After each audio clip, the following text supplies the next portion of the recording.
O livro dos Números. Esse quarto livro da Bíblia leva adiante a história de Israel após o êxodo da escravidão no Egito. Deus os trouxe para o Monte Sinai e fez uma aliança com eles. E apesar da rebelião de Israel, Deus havia graciosamente providenciado um caminho para Israel viver perto de sua santa presença no tabernáculo. Assim, o livro de Números começa quando Israel termina sua estadia de 1 ano no Monte Sinai. E eles partem para o deserto a caminho da terra que Deus prometeu a Abraão. O enredo do livro é projetado de acordo com os estágios da sua jornada. A primeira sessão começa no Monte Sinai, mas depois eles saem e viajam para o deserto de Parã. E de lá, eles viajam para as planícies de Moabe, que fica bem em frente à Terra Prometida. A primeira parte começa com um censo, onde as pessoas são numeradas e é de onde o livro recebe o seu nome. E então a lei sobre como as tribos de Israel deveriam ser organizadas no seu acampamento. Assim, o tabernáculo deveria estar no centro e em volta dele os sacerdotes e os levitas. E então, ao redor deles, as 12 tribos arrumadas ordenadamente com Judá à frente.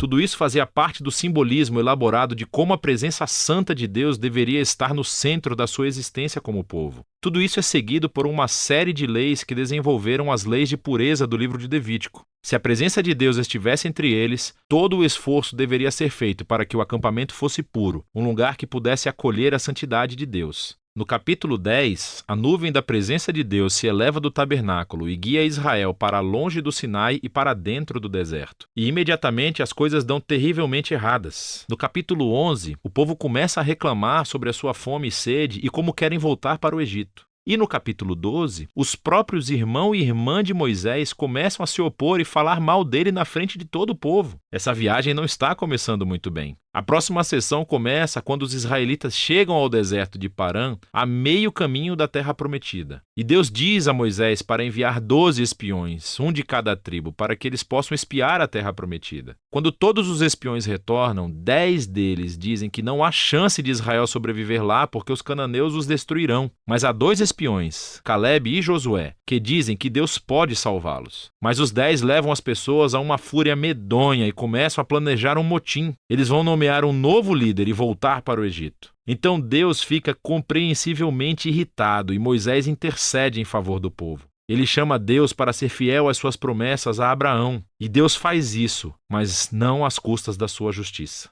Ele dá a esses israelitas o que eles querem, não entrar na terra. E Deus condena essa geração a peregrinar no deserto por 40 anos, até que morram. Somente os seus filhos entrarão na terra prometida. Agora, você poderia imaginar que essa consequência grave serviria de aviso para eles. Mas não, tudo fica ainda pior. Na próxima história, há um grupo de levitas que começou uma rebelião. E eles desafiam a liderança de Moisés e Arão, dizendo que eles foram longe demais. Assim, Deus lida severamente com esses levitas e renova o seu compromisso com Moisés e Arão como líderes de Israel. À medida que eles saem da região de Parã e pegam a estrada, tudo cai no fundo do poço de novo. Os israelitas começam a reclamar novamente sobre a sua sede e perguntam por que Moisés os tirou do Egito. Então Deus diz a Moisés para falar com uma rocha para trazer água para todo o povo. Mas Moisés não faz isso e ele ultrapassa os seus limites. Ele bate na pedra 2 vezes e depois diz: "Seus rebeldes, será que nós vamos ter que tirar água dessa rocha?" E então Moisés desonra a Deus, colocando-se no lugar de Deus como aquele que traz a água. E assim, Moisés traz sobre si o mesmo destino que a geração do deserto. Ele também morrerá no deserto e nunca entrará na terra prometida.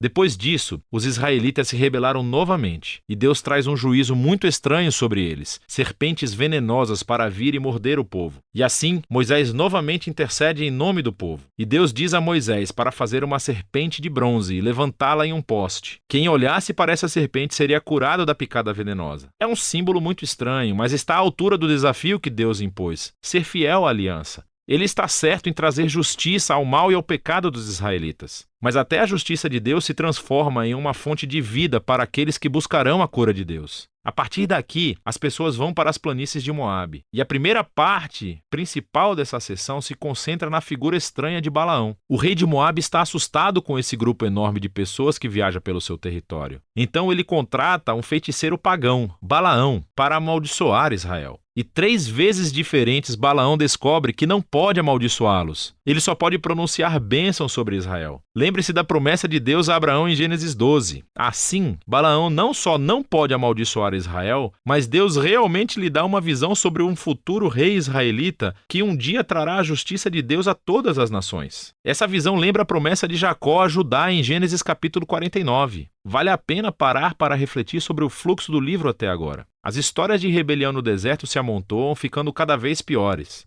E embora Deus traga atos parciais de justiça sobre Israel, ele também continuou mostrando misericórdia, fornecendo comida e água ao longo do caminho. E assim a história de Balaão mostra a graça de Deus em cores brilhantes. Porque aqui está Israel em um acampamento, resmungando e se rebelando. Mas nas colinas, sem o conhecimento deles, Deus os está protegendo e até mesmo os abençoando. E é esse contraste entre a rebelião de Israel e a fidelidade de Deus no deserto que tornou essas histórias tão importantes para as gerações posteriores de Israel. Assim, as histórias do deserto são recontadas diversas vezes por profetas e poetas bíblicos, e até mesmo pelos apóstolos no Novo Testamento. E essas histórias sempre servem como um aviso, que embora Deus seja fiel às suas promessas da aliança, ele também permitirá que o seu povo se rebele e enfrente as consequências. Depois disso, o restante do livro se concentra nos filhos da geração do deserto, e eles começam a se preparar para herdar a terra prometida. Eles fazem outro censo da nova geração e ganham uma série de batalhas com os grupos de pessoas ao redor deles. E algumas tribos até começam a se estabelecer na terra prometida. Então o livro termina com a nova geração pronta para entrar na terra. E Moisés está prestes a entregar as suas palavras finais de sabedoria e advertência. Mas por enquanto, é disso que se trata o livro de Números.